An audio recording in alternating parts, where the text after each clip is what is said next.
Isaiah chapter 1, verse 17. Learn to do good, seek justice, help the oppressed, defend the cause of orphans, fight for the rights of widows. Isaiah 1:17. Today is part 4 of my series called Serving Up Justice. It's taking highly pertinent current social justice acts that we need to work through and giving background on it, what it is, what are the struggles, how can we as Christians help.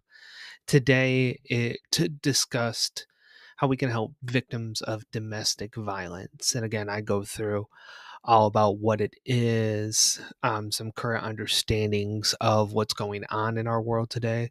Like in the US, approximately 1 in 3 women and 1 in 4 men have been physically abused by an intimate partner at some point.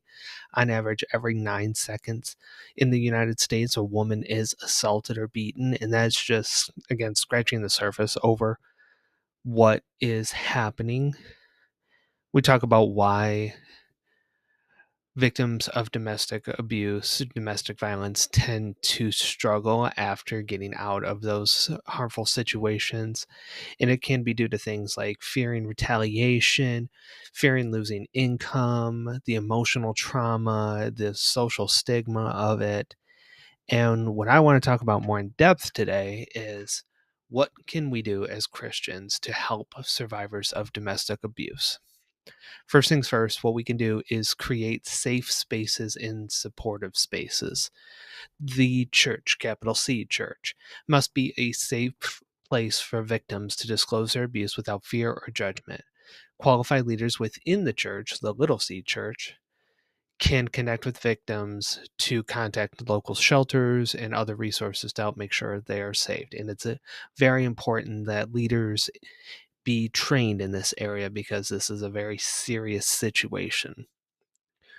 We can also provide tangible aid and shelter support. Victims often need emergency help with things like housing, meals, transportation, and protection. Churches can be those methods of support, whether it be through financially supporting other programs, through volunteer services to help meet victims' needs, or your church being a host for those who are in need. We can educate our communities to recognize abuse. One of the biggest struggles is that ignorance and denial often hides domestic violence, especially within faith communities. And being educated can help us as Christians distinguish between biblical submission and coercive control, which has been blended with different leaders interpreting different biblical readings.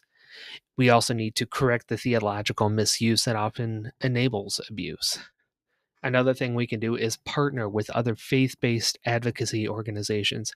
I highlight at the end of my blog today the Faith Trust Institute. It is a multi-faith, multicultural training organization that collaborates with progressive Christians, Jewish, Muslim, and other faith communities to address sexual violence through education, advocacy, and systemic change, offering things like domestic violence prevention, abuse of power in ministry, and more. And in my blog, there's a link to their website too. We can also promote healing through ongoing discipleship and prayer. Beyond crisis care, survivors will need long-term spiritual and emotional healing with both trained therapists, psychologists, psychiatrists, but the churches can also establish survivor support groups and or prayer circles that are focused on recovery and empowerment.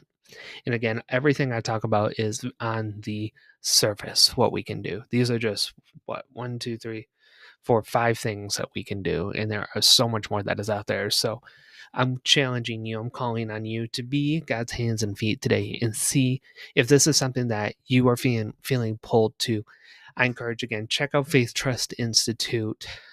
This is one of the best organizations that are out there right now in providing aid to domestic violence survivors, and see where you can be involved. And that is it. We'll be back tomorrow for our Psalm reading, the first half of Psalm 9. And until then, stay blessed.